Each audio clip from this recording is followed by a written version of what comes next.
Let's talk about blocking those annoying advertisements at the beginning of YouTube videos. Before we do, let's do a quick tutorial on how PiHole, or ad blockers in general, block advertisements.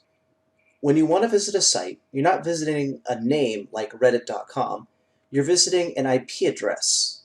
Nobody's expected to remember IP addresses, so to get an IP address for your site, you have to do something called a DNS lookup. The way a DNS provider works is that when you type a site name into your browser visits a DNS provider to get the IP address. Your DNS provider is generally your internet service provider, unless you've changed settings in your computer or in your router. The DNS provider returns the IP address, and your browser goes to that IP address and returns content. What also happens as your browser loads that first-party content is that some of the page content is not hosted by the original domain. This is also known as third-party content.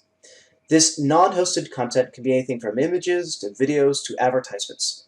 Much like the original domain, your PC has to do a DNS lookup to discover the IP address of the content, and then goes to these third-party servers to get that content. The way PiHole and some ad blockers work in general is that they insert themselves between you and the third-party content and block the download of undesirable content. This undesirable content can be browser malware, but is generally intrusive advertisements. So if your PiHole or ad blocking service is working correctly, you'll see white space where the advertisement should be. So with all that said, you will not ever be able to block YouTube ads. First-party hosted advertisements are impossible to differentiate from third-party hosted advertisements. That is because the ads come from the same IP address as the content. There's no way for PiHole or your browser to differentiate from the two.